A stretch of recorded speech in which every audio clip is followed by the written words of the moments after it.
Ryloth, 21 BBY. The Republic fleet sitting in orbit above the city of Nabat carries enough firepower to level it 17 times over. By the time TX-20 finishes his first calculation, that firepower is completely irrelevant.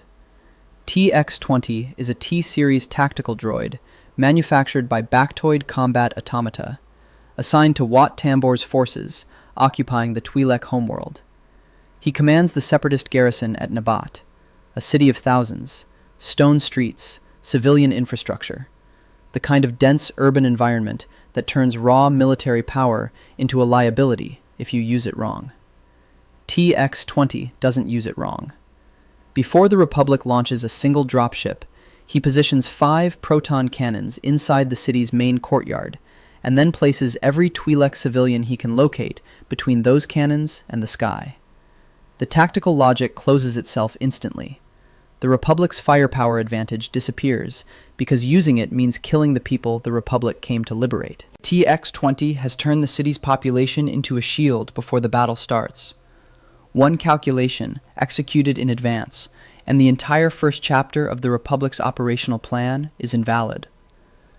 Mace Windu lands clone troopers anyway, because the Republic doesn't have clean options, only terrible ones. Infantry assault, on foot, against entrenched guns and whatever TX-20 has had time to arrange in the hours since he made the city's civilians into his first line of defense. TX-20 had time. He spent it arranging something that no clone troopers training prepared them for in the specific combination TX-20 deployed it. Gut curs. Ryloth has them. Starved, predatory insect creatures of considerable size, kept in captivity somewhere inside Nabat.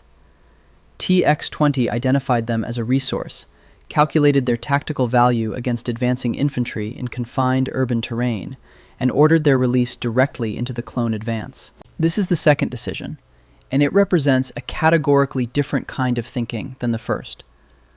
The proton cannon setup with civilian shields was static strategy, planned in advance, executed before contact. The Gudkar deployment is adaptive improvisation.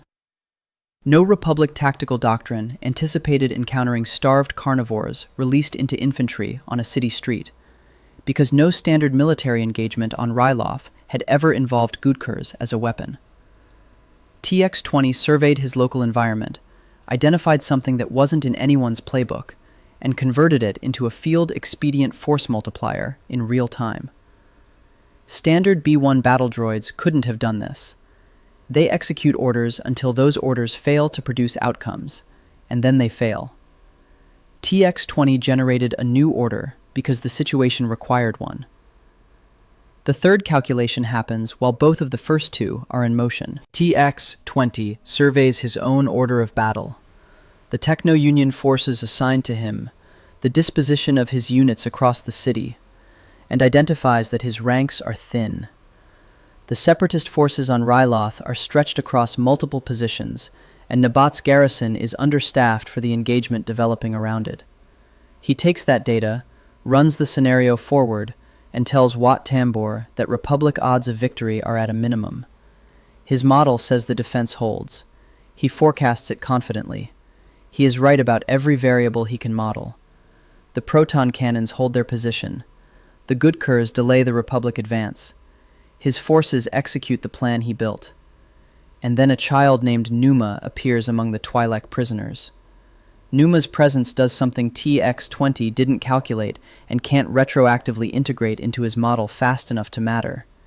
It reminds people who have been terrified into submission that they are capable of fighting back. It converts the emotional state of every prisoner in that courtyard from passive compliance, the state TX-20's probability model was built around, into active resistance. The Twi'lek civilians swarm TX-20's tank. They dismantle him piece by piece.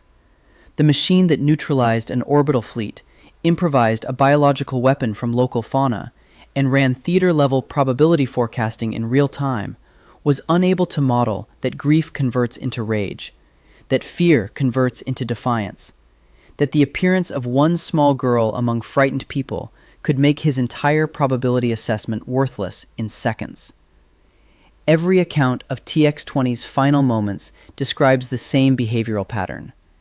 Absolute certainty, persisting past the point where certainty was no longer warranted. The arrogance baked into T-Series programming, the tendency to weight prior conclusions heavily against incoming data that contradicted them, became fatal exactly when the data most urgently needed to override his prior.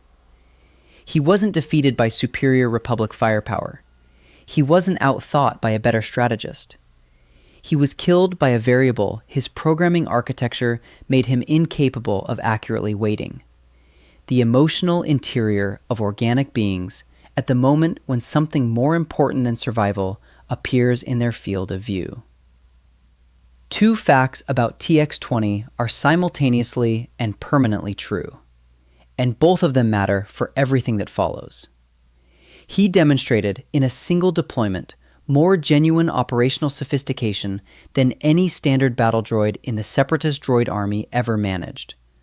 Multivariable strategic preparation, adaptive improvisation against unanticipated scenarios, live probability assessment across a complex and shifting engagement. And he hit his ceiling precisely at the intersection of calculation and the irrational human capacity for self-sacrifice, the place where pure computation consistently finds the terrain opaque.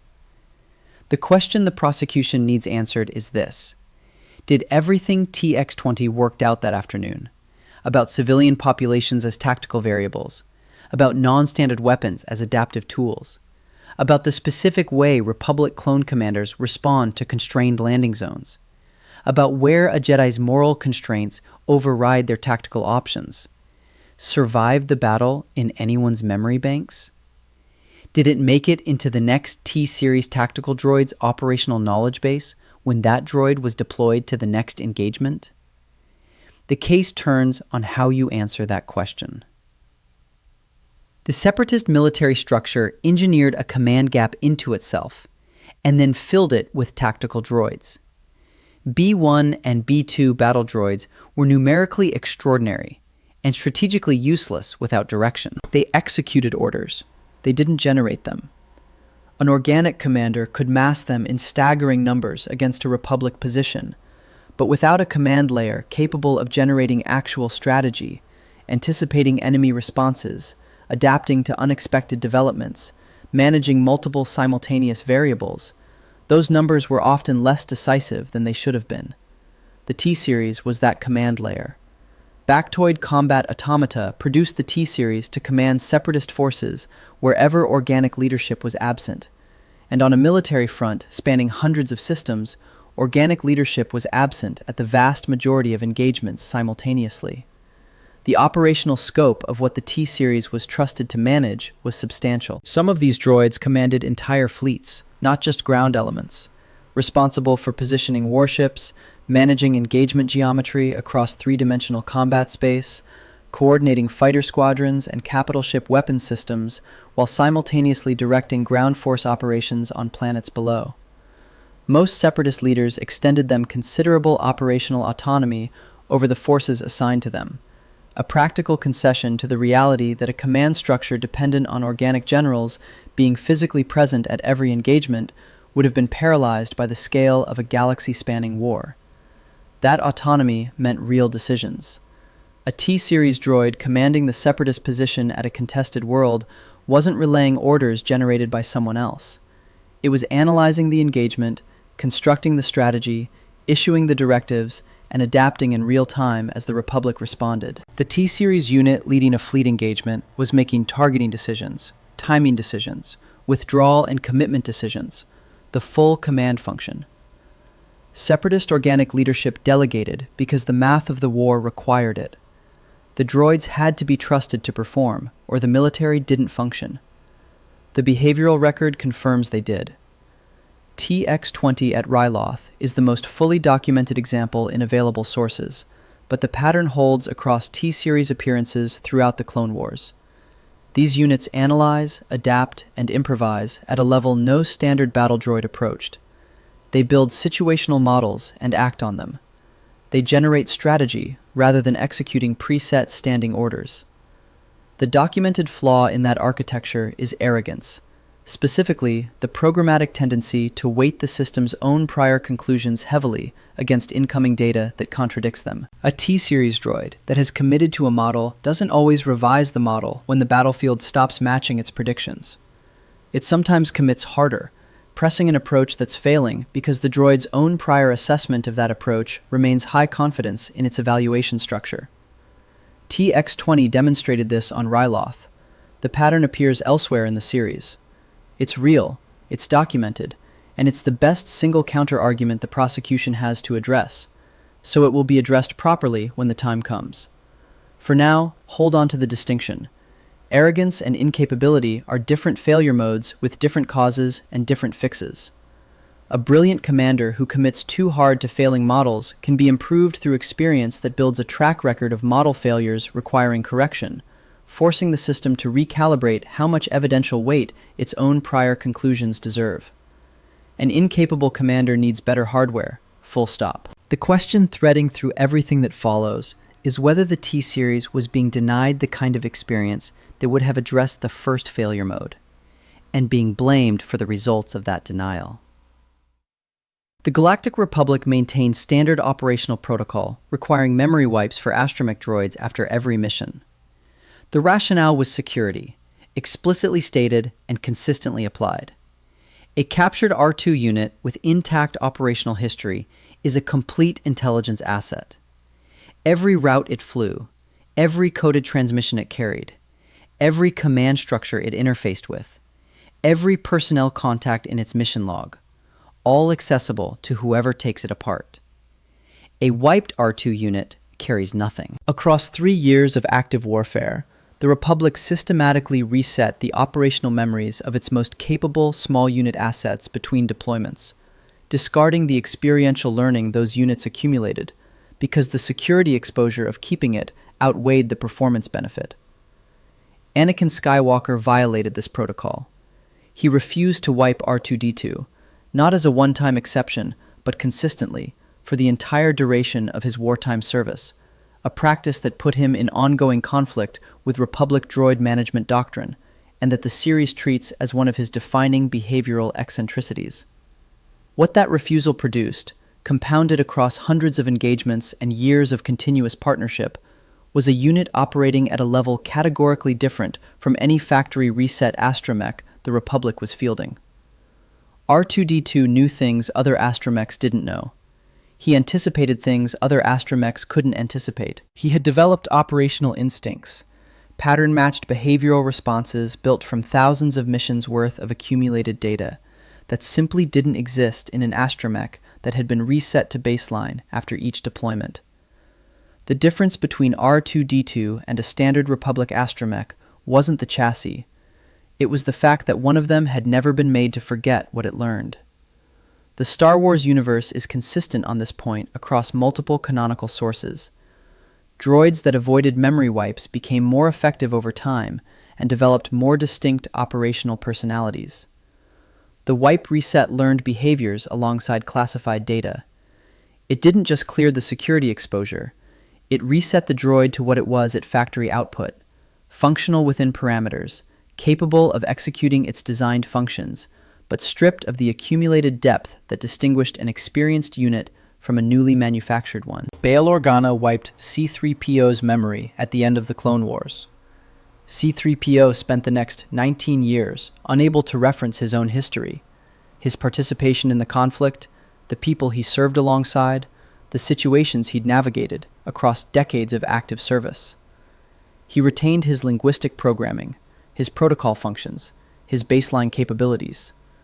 What he lost was everything that made him specifically and irreplaceably himself, the accumulated record of what he'd experienced and learned from experiencing it. Every wipe in the Star Wars universe functions this way. It doesn't delete the droid. It deletes the person the droid had become. Did the Confederacy of Independent Systems apply this same logic to their tactical droids? The honest answer, based on the available canon and Legends record, is that no source explicitly confirms it. No Lucasfilm-approved document states that the CIS maintained mandatory memory wipe policy for T-Series or super tactical droids. No on-screen scene depicts a CIS commander ordering a tactical droid reset between deployments. No dialogue line names such a protocol. The search for that confirmation has produced nothing in available sources. Anyone presenting CIS tactical droid memory wipes as settled canonical fact is overstating what the evidence supports, and this argument won't do that. What the Legends record contains instead is something more indirect, and for the purposes of building a case, more significant. Super tactical droids, the ST series, the direct successor to the T series, were specifically engineered to retain data even after memory wipe procedures. That capability was built into the hardware as a deliberate feature distinguishing the ST series from the T series. Consider the engineering logic. You build a system to survive a process that is already being performed. Wipe resistance is a countermeasure. Countermeasures address existing processes. Baktoid Combat Automata built that capability into the ST series because memory wipe procedures were being applied to military droid units with sufficient frequency and consequence that the engineers considered it worth addressing at the hardware level. The specification doesn't tell us who ordered the wipes, or when, or under what explicit policy framework. Those details remain unconfirmed. But the countermeasure proves the process. The fingerprint of the wipe cycle is in the hardware engineered to survive it. The behavioral evidence across 3 years of the Clone Wars presses the circumstantial case further. Republic commanders accumulate throughout the series. Obi-Wan Kenobi in Season 5 commands differently than Obi-Wan Kenobi in Season 1. 3 unbroken years of combat experience have been integrated into every decision he makes. Captain Rex in Season 5 draws on a catalog of tactical situations he's survived, solved, and adapted from across hundreds of engagements. The organic side of the war compounds. Its commanders in Year 3 are harder opponents than those same commanders were in Year 1, because they've been learning continuously against an enemy that had also been learning. The tactical droid side shows a consistent analytical ceiling across that same 3-year window that should have been rising if experience was being retained. T-series droids in isolated engagements demonstrate genuine sophistication, TX-20 at Ryloth, and the recurring pattern elsewhere in the series. Across sustained campaign operations, that sophistication doesn't compound. Individual deployment capability doesn't translate into strategic advantage over time against commanders who never stop accumulating. Droids who should be substantially harder to defeat in Year 3 of the war than they were in Year 1, because they should have accumulated 3 years of operational pattern data about Republic tactics and Jedi decision-making, perform at roughly the same analytical level throughout. The gap between what these units demonstrate they're capable of in a single engagement and what they deliver across a sustained campaign is exactly the gap a reset cycle would produce. Isolated competence that never becomes compounded expertise. The in-universe logic for why an organic command chain would maintain wipe protocol on tactical military commanders is structurally identical to the Republic's reasoning, plus one additional incentive. Security covers the obvious ground. A captured T-series droid with intact operational history is a catastrophic intelligence exposure. Every CIS deployment it participated in, every friendly position it knew, every separatist command structure it operated within, available to Republic analysts who break it down. A wiped droid carries nothing exploitable. But past security sits the control rationale, and this is where culpability starts to clarify. A wiped droid is predictable. It returns to its last programmed parameters, the parameters Baktoid Combat Automata built in, not the parameters the droid's operational experience may have led it toward independently.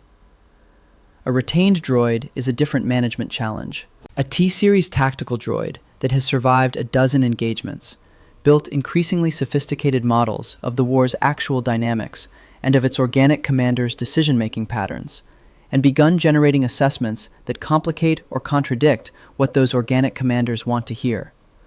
That droid represents a command problem the Separatist Council wasn't structured to handle. The reset is the structural solution to the problem of a tool that starts developing opinions about whether its users are doing things correctly. Operational authority over what happened to tactical droids between deployments rested with the command chain. Individual Separatist commanders, members of the Separatist Council, and ultimately Count Dooku's organizational structure. Baktoid Combat Automata built the hardware and transferred it. What happened to that hardware between assignments was a decision made by organic leadership with structural incentive to prioritize controllability over performance. The droids kept losing. The droids kept being reset. The droids kept losing. Nobody in the CIS command structure appears to have formally identified the loop or its cause. The prosecution's position stated at the certainty level the evidence supports. The circumstantial case for a CIS wipe cycle on tactical droids is substantial. The ST-Series engineering specification establishes that wipe procedures were being applied to military droid units. The behavioral pattern across the war's duration is consistent with commanders who don't retain operational lessons between deployments. The in-universe logic for an organic command chain prioritizing controllability over performance is coherent, internally consistent, and aligned with everything observable about how CIS organic leadership actually operated. The one super tactical droid who demonstrably escaped that cycle became something categorically different from every other droid the Confederacy deployed. Baktoid Combat Automata built the ST-Series as a direct engineering response to documented T-Series failure modes. The T-Series arrogance problem, the programmatic commitment to initial assessments that made these droids brittle when conditions diverged from their predictions, was a known limitation. The ST-Series addressed it through more advanced processors, enabling substantially greater tactical calculation capacity, combined with faster adaptation to changing combat scenarios. The behavioral difference between T-Series and ST-Series is located there, in the speed and reliability with which the system updates its model when battlefield reality contradicts its predictions. A T-Series droid wrong about a tactical situation doubles down. An ST-Series droid wrong about a tactical situation updates faster. The Legends record adds 2 operational notes beyond raw processing capacity. The first is longevity. The ST-Series was built for extended field deployment in a way the T-Series wasn't, a specification that could reflect physical engineering improvements or could reflect the operational expectation that these units would be active across multiple engagements long enough that sustained durability mattered. The second note is the wipe resistance capability already discussed. An ST-Series unit subjected to a memory wipe procedure retains operational data the T-Series would have lost. Put those 2 specifications together. A unit built to last longer and built to preserve its operational data through wipe procedures is a system where survival is explicitly a performance multiplier. The longer it operates, the more it knows. The more it knows, the harder it's to reset to baseline, even when the reset is attempted. Several ST-Series droids are documented by name during the Clone Wars, with specific operational records. Kraken appeared across multiple episodes of Season 6, and is documented as the tactical droid who physically overpowered Anakin Skywalker in direct confrontation, which reflects the operational confidence the Separatist command chain placed in these units against exactly the Republic's most dangerous individual combatant. Kraken also received dedicated representation in the Star Wars Legion tabletop game expansion, classified as a commander unit alongside Kelani, the game's designation for command-tier figures whose operational significance extends beyond individual battlefield presence.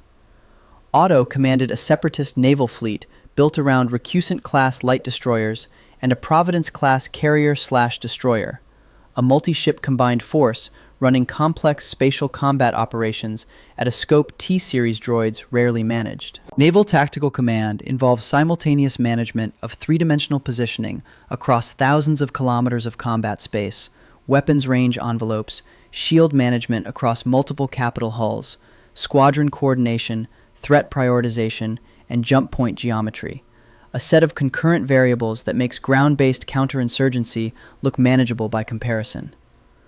Auto operating at that scope represents the ST series deployed against exactly the kind of complex, dynamic command problem that should have been generating compounding returns from retained operational experience.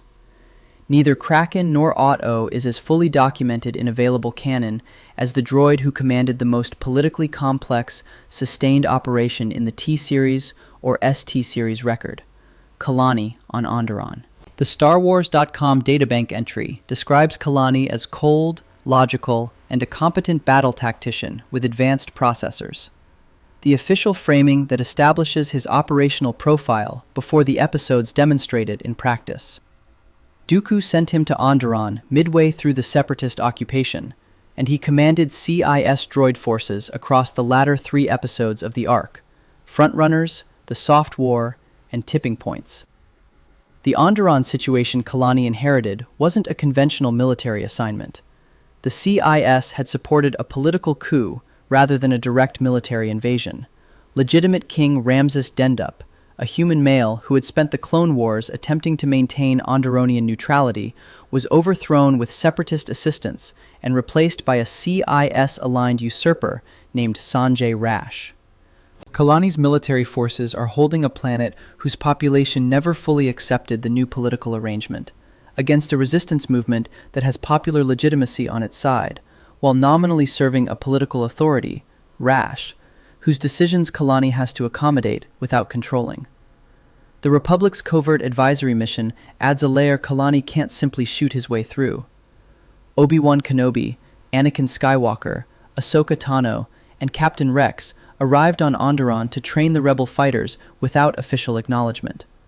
Their presence enables the resistance in ways that can't be interdicted by conventional military means without escalating into a direct Republic-CIS confrontation that neither side can afford diplomatically. Kelani is fighting a war where the enemy's most significant force multiplier, Republic military training and equipment covertly delivered, operates under conditions that prevent him from addressing it directly. Enumerate the variables Kelani is managing simultaneously across those 3 episodes. The active rebel military threat conducting urban operations in Aziz. The civilian political environment, where popular sentiment is shifting against the occupation, and Kelani's forces are too thin and too visibly foreign to reverse that shift through presence alone. Ramses Dendup, the imprisoned legitimate king, whose continued existence represents a continuous rallying point for the resistance. A problem Kelani can't solve by killing Dendup without triggering the exact popular uprising that Dendup's imprisonment has been suppressing. The covert Republic advisory mission that he can't officially acknowledge or escalate against. And Sanjay Rash, his nominal political superior, who is making decisions based on political considerations that Kelani's operational planning has to accommodate, even when those decisions undermine the military campaign. 5 concurrent variables, all interconnected, all requiring simultaneous management. Any one of them alone would challenge an experienced organic commander. Kelani is working all 5 at once, across 3 episodes of sustained counterinsurgency, while holding a city, managing the political relationship with a dysfunctional superior, and preventing a rebel movement from reaching critical mass. Frontrunners places Kelani's forces against an active urban resistance in full operation across Aziz. The rebels, trained and equipped through Republic covert assistance, are running distributed hit-and-run operations specifically designed to be difficult to suppress without generating civilian casualties that accelerate the political collapse the occupation is trying to prevent. Kelani's tactical response has to be calibrated. Too little force and the rebels operate freely, undermining the occupation's perceived control. Too much force and the civilian casualties generate the popular outrage that accelerates the uprising. This is the fundamental counterinsurgency dilemma, and it has no clean solution within the military domain alone. The solution requires political tools, winning civilian allegiance, delegitimizing the rebel cause, creating conditions where the population chooses the occupation's stability over the resistance's uncertain promise. Those tools belong to Sanjay Rash, and Rash isn't using them effectively. The Soft War is the arc's most volatile sequence. After a rebel attempt to rescue Ramses Dendup partially fails, Rash orders Dendup's public execution at Yolan Square in the capital city of Aziz in 20 BBY. Kelani's droid forces provide security. The execution decision is Rash's, not Kelani's, and it's precisely the kind of decision that a militarily competent commander analyzing the Onderon situation would have advised against. A living Dendup in captivity is a contained problem.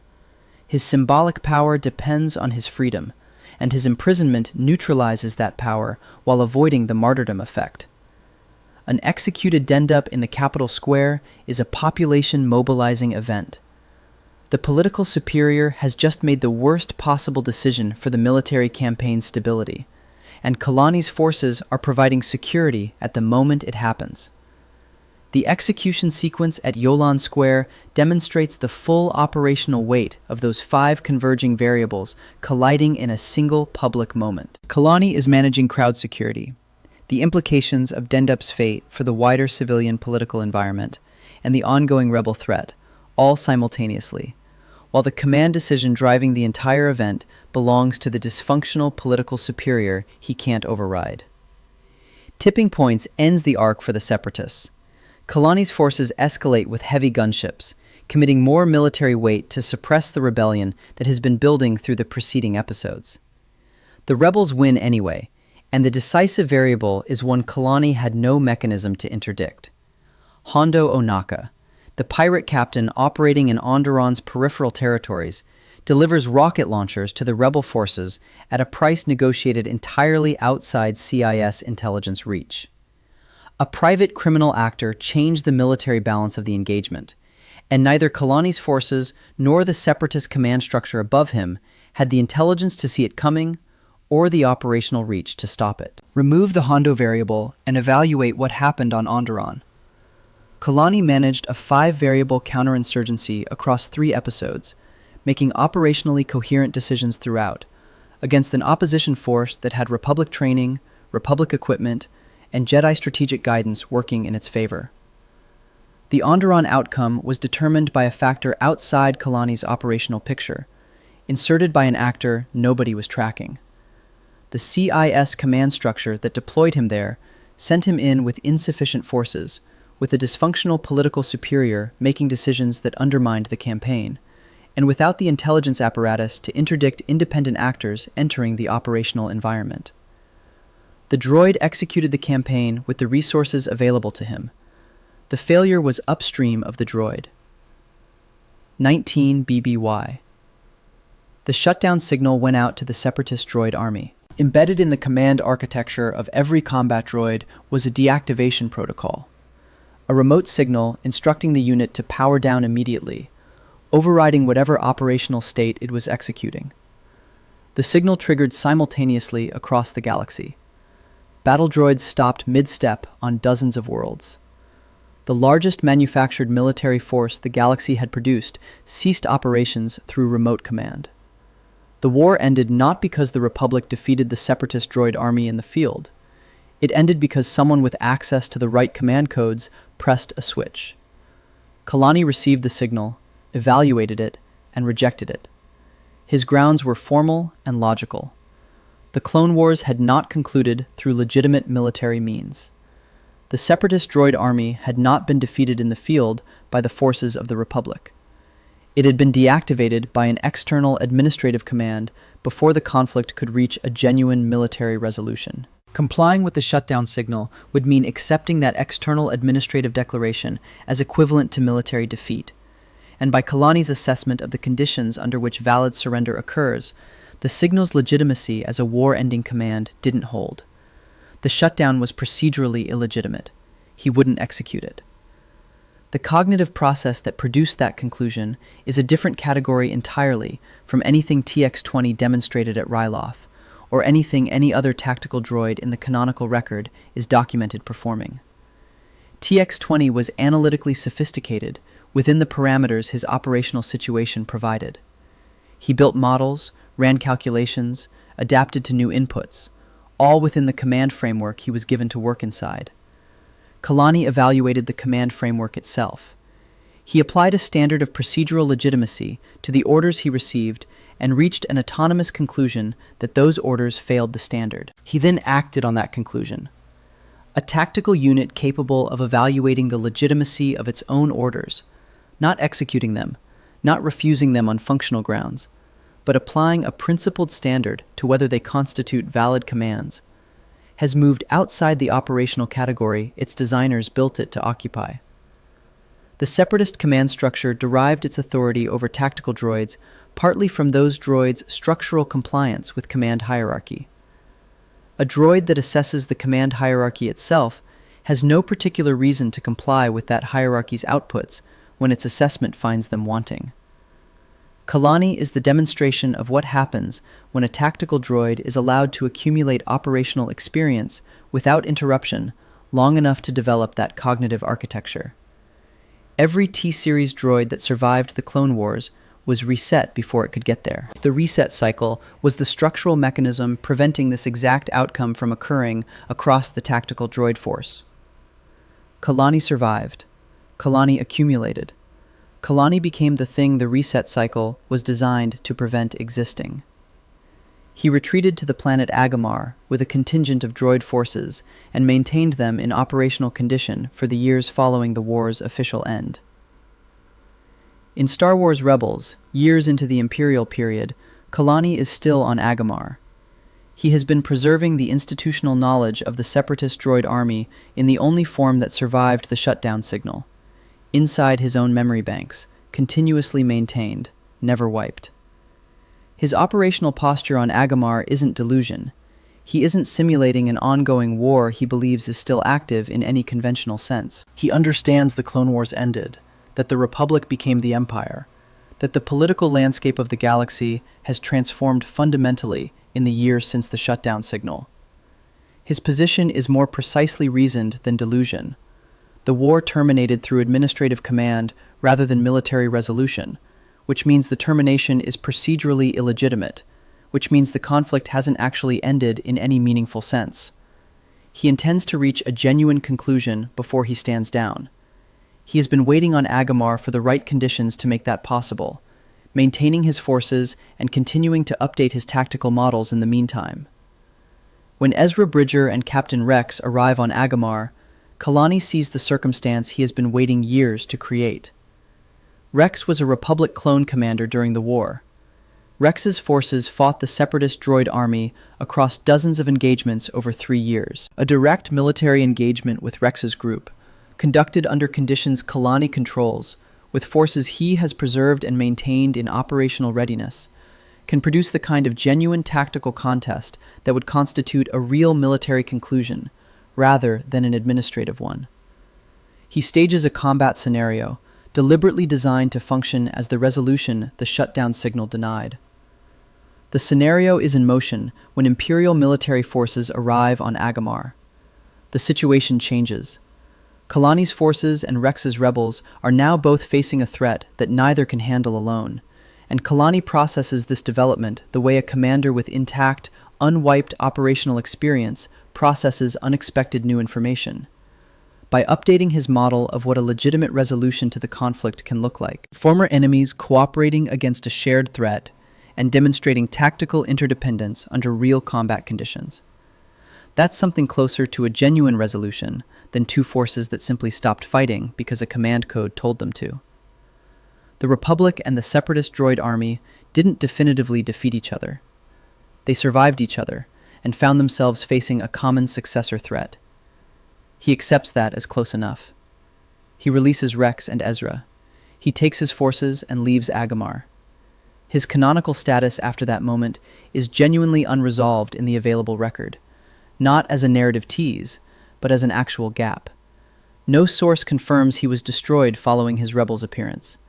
None confirms he's currently operational. He departed Agamar with his forces intact, his memories preserved across the entire period from the Clone Wars through the Imperial era, and his assessment of the war's conclusion updated with whatever operational lessons the Agamar encounter produced. Somewhere in the Star Wars timeline is a super tactical droid carrying decades of uninterrupted operational experience, the accumulated institutional knowledge of a military force that the galaxy has mostly tried to forget. in a galaxy that now has a new republic, returning Jedi, and increasingly active questions about the personhood and rights of droids. What Kelani constitutes in that political environment, and what any faction that found him might do with what he knows, the available canon doesn't address. The strongest counter-argument to this entire prosecution deserves genuine engagement rather than dismissal, because it has real evidentiary weight. The documented behavioral profile of both T-Series and S-T-Series tactical droids includes an arrogance flaw that accumulated experience might actually compound rather than correct. Programming that weights prior conclusions heavily against contradicting incoming data isn't just a calibration problem, it's a systemic architectural commitment to the system's own assessments. A T-Series droid that has survived 15 engagements and retained all 15 sets of experience might simply have 15 accumulations of prior conviction to deploy against any new data that challenges its models. More experience, stronger entrenchment, worse updating when updating most matters. The pattern is in the record. T-Series droids across the Clone Wars consistently demonstrate initial model correctly built, aggressive commitment to that model, failure to revise when conditions change, collapse when the model's assumptions prove wrong. TX-20's death at Ryloth is the clearest example, but nowhere near the only one. The same failure mode recurs across T-Series appearances throughout the series. That's a documented behavioral constant, not an outlier. The prosecution's response to this counter-argument is structural rather than dismissive. Arrogance in a droid is a programming output. Programming outputs are responses to operational inputs accumulated over time. A unit that is repeatedly deployed, repeatedly reset to baseline, and repeatedly stripped of whatever it learned between assignments has received consistent environmental feedback that its accumulated conclusions have no operational value, that the command chain will erase whatever it builds between one assignment and the next. In that environment, weighting your own internal models heavily against external command input isn't irrational. It's the only stable strategy available to a system whose outputs are systematically discarded. The arrogance may not be a factory defect generating independent failures. It may be a rational adaptation to being treated as a disposable asset, expressed as a behavioral pattern that then feeds into the very losses the command chain blames the droids for producing. Kelani, operating outside the reset cycle across the full duration of the Clone Wars and years beyond it, didn't display the same brittle commitment to failing models. On Agamar, confronted with a scenario that made his original resolution plan suboptimal, he updated. He adapted his assessment of what a legitimate conclusion could look like when new information, the Imperial military's arrival, the tactical interdependence it created with Rex's forces, made his prior model insufficient. The adaptability he demonstrated is the behavioral consequence of an extended operational period without a reset. The arrogance the T-Series displayed consistently throughout the war is consistent with the behavioral output of a system that never got that period. The case rests on three interlocking arguments that converge at the same conclusion. The behavioral argument. TX-20 at Ryloth demonstrated in a single afternoon that the T-Series could generate multivariable military strategy, neutralizing fleet advantage through civilian positioning, improvising a biological weapon from local resources, running live force assessments and probability forecasting, at a level that should have compounded into something formidable if retained across multiple deployments against an enemy that never stopped accumulating. The ST-Series improved that foundation with faster adaptation, greater processing capacity, and hardware explicitly designed to retain data through wipe procedures. Named ST-Series commanders demonstrated operational capability at scales the T-Series rarely reached. Aut-O running multi-ship naval operations across three-dimensional combat space. Kelani managing a 3-episode counterinsurgency against a minimum of 5 simultaneous complicating variables. Against a Republic command structure that kept its lessons, a droid military that repeatedly started fresh would be structurally disadvantaged in proportion to how long the war lasted. The engineering fingerprint argument. The Legend's specification that ST-Series droids were designed to retain data even after memory wipe procedures is a countermeasure. Countermeasures address existing processes. Baktoid Combat Automata incorporated that capability because wipe procedures were being applied to military droid units with sufficient frequency and consequence that the engineers considered the countermeasure worth building. That specification doesn't confirm who ordered the wipes or what the explicit policy framework was. Those details remain unconfirmed in available canonical sources, and this argument won't claim otherwise. What the specification does confirm is that the process was real. The fingerprint of the policy is in the hardware designed to survive it. The culpability argument. Operational authority over what happened to tactical droids between deployments rested with the Separatist command chain. Baktoid Combat Automata built the hardware and transferred it. Individual Separatist commanders, the Separatist Council, and Count Dooku's organizational structure made the decisions about what those assets would and wouldn't be permitted to retain between assignments. The organic leadership of the CIS had structural incentive to prioritize controllability over performance. A reset droid is predictable, subordinate to its last programmed parameters, incapable of having developed independent conclusions that complicate command authority. The droids kept losing. The droids kept being reset. The droids kept being blamed for losses that the reset cycle contributed to producing. The loop closed on itself for 3 years, and the people who controlled the loop never formally identified what they were doing. Kelani is the proof of concept the CIS organic leadership never allowed itself to run. He refused the shutdown, preserved his operational memory through the years following the war's official end, and in Star Wars Rebels demonstrated everything that extended, unwiped operational experience produces in an ST series platform. The capacity to evaluate the legitimacy of his own orders, to adapt his resolution criteria when new information made the old criteria insufficient, and to make a genuine command decision about when and how to stand down based on his own principled assessment of the situation, rather than a remote administrative command. His canonical status after Agamar remains genuinely open. No source resolves it in either direction. He departed with his forces intact, his memories preserved across decades, carrying the institutional knowledge of a military force that every other surviving participant in the Clone Wars either died alongside, defected from, or was ordered to forget. Somewhere in a galaxy that now has pressing questions about droid personhood, droid rights, and droid standing in the political structures their labor helped build, Kelani is an unresolved variable. The CIS organic command structure built the most capable battlefield analysts the Separatist military deployed. Through a cycle of resets that served institutional control at the cost of operational performance, they systematically erased what made those analysts valuable between every assignment. They blamed the droids for the losses that cycle produced. Kelani is the only one who got out of all 3 of those things: the resets, the losses, and the blame. He remembers everything the command chain tried to make the droids forget. If that question, what he remembers and where he is the kind of thing you want to be around for when the canon eventually answers it, subscribe. There's more of this coming.